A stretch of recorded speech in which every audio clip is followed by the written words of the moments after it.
coucou famille, coucou libota nangai, na pesi bisombote, na kombo na Yesu. Bonjour, bonsoir. En tout cas, ça dépend kaka ya air vidéo et kokomela yo okozwa libaku ya kolanda biso. Oui, ba maman nangai, bandeko nanga, ba papa, ba yaya, ba leki. En tout cas, na osenga na biso ka to s'abonner, na moi to tala kaka, mais toza ko s'abonner to s'abonner vraiment, to liker, to ça va partage ya ba vidéo na biso parce que ezala bien tozo partager kaka ndenge nzambe azo sunga biso ndenge molimo mosantu azo kamba biso na elelo to sala mo introduction to solo la mo mukie entre nous les femmes et na yango na liboso na osenga to sambela to pesa nzambe wana merci o ya sali biso grâce.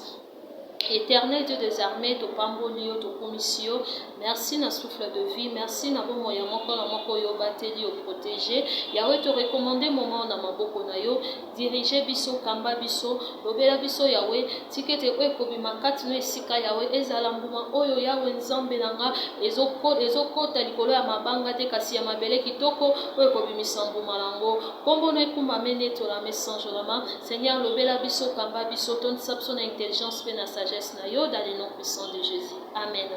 Merci na nzambo a bateli biso, merci na nzambo a sali biso grâce. Oui, maman nanga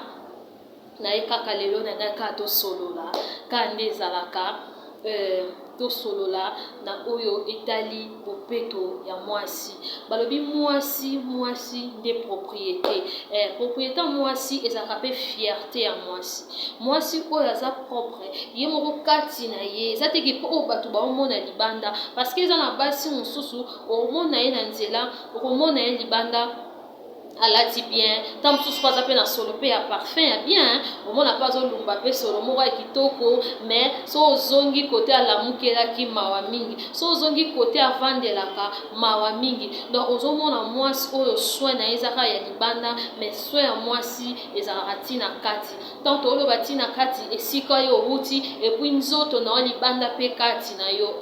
fo ezala bopeto, tant yo ozalaka soin ya libanda ya kati te, ezala vraiment kitoko côté. Nangaki lelo to toucher moi quelques points moko otokoyi kolobela lelo otokoyi kolobela lelo biloko oyo etalisaka to po elakisaka ke effectivement mwasi aza mwasi ya soin tout d'abord na nzoto na ye.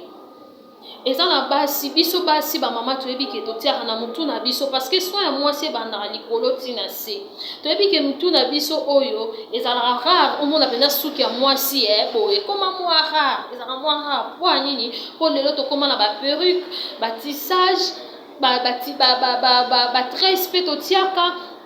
omona mwasi ntango atie tresse na ye na mutu boye ayebi te akolongola yango kan ntango mosusu kaka banda jour oyo asala ye tresse na ye ti jour ya olongola nde mai ekota na mutu na ye eza na batresse mosusu soki eza nango ya mikie mama epekisi yo osokola mutu na yo te soki ntango mosusu yo moko okokoka te oki ata na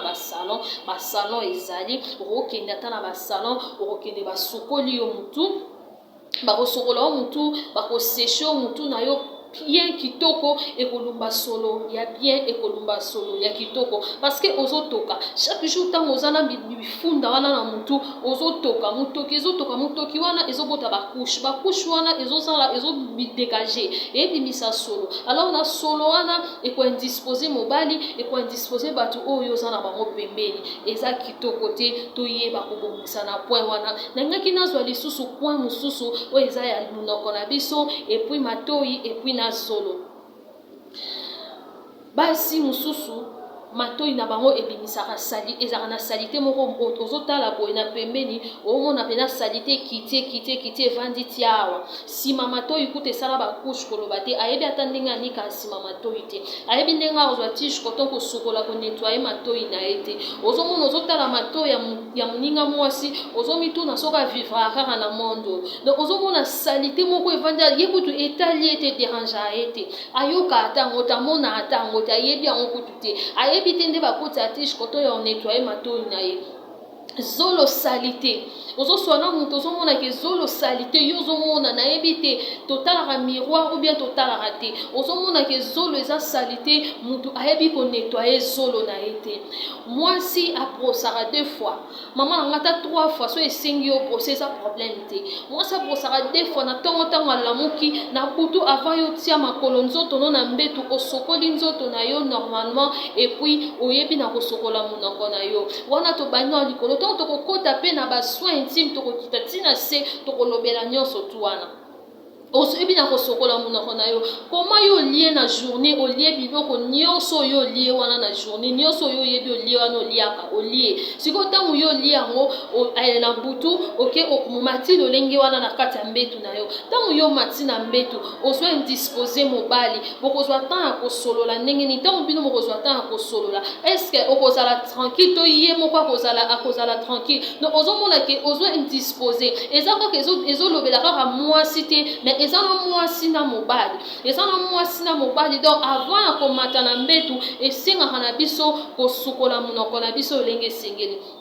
ondiki munoko no parce que oliaki biloko ya ndenge na journée osokoli munoko na yo bien osokoli munoko na yo après okemata na mbetu na yo bamama na ngi nazwa point ya mapeka basi ebele ti lelo na moya lelo balumbaka sola mapeka mwasi ayebi te ke citron ici ça sola mapeka ayebi ata prix ya déodorant o eza na wata na ba 5000 ba 3000 francs ya ayebi yango te ayebi yango to so mona ke mwasi mapeka lumba solo ndeko nanga mwasi alumba sola mapeka te mwasi alumba sola munoko te mwasi alumba sola nzoto te nzoto solo ya normal o eko bimisana nzoto ezala na onde nzamba salelango mais kotika te nzoto na o elumba solo moko boye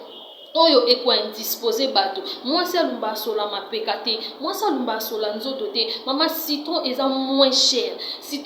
cher lelo koma na ba déodorant mususu eza na ngwata ya cher te totiaka na mitu na biso kaka te ke fo salela parfum ou bien déodorant fo zala na mbongo soki pe ndenge nini eza nango ezokute mokie mais edégage sola kitoko etia yo bien na nzoto ezosala ke ozala bien ezosala ke odégage sola bien mwasi alumba sola mapeka te ntango yo ozolumba sola mapeka na kati ya bato bazotala olekani na moto tiki odégage solo obimisi solo mpona mwasi ya ndenge nini lokozala mwasi ya lokumu mwasi oyo adégage sola bien mwasi oyo ayebi kosalela citron mwasi oyo ayebi ata prix ya parfum ata ya moins cher ata ya déodorant moko ya moins cher déodorant no na parfum ezala mpona mapeka te ezala mpo obimisa solo ya bien mais na nzoto kati ya nzoto ntango ozonika nzoto na yo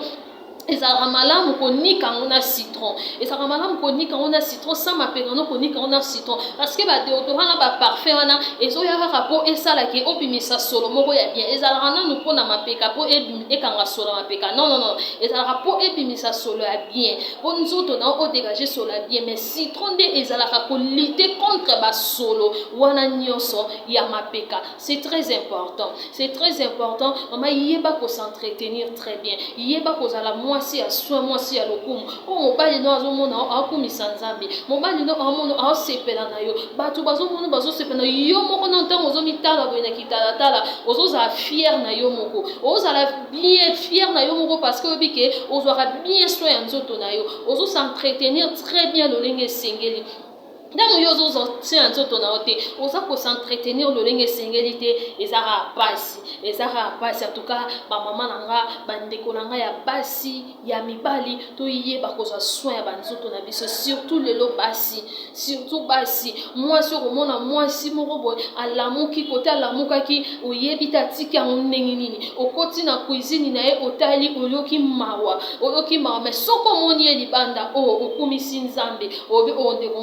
ndeko mwasi kitoko mwasi alati bien boye mais esika alamukelaki esika azalelaki soko otali oyoka pasi oyoka mawa voilà wana ezalaki kaka première partie na koloba yango introduction oyo tokoti kaka lelo mpona kolobela nanu bopeto ya mwasi comme ça tokoya prochainement lisusu mpona kodéveloppe bapartie mosusu oyo etikali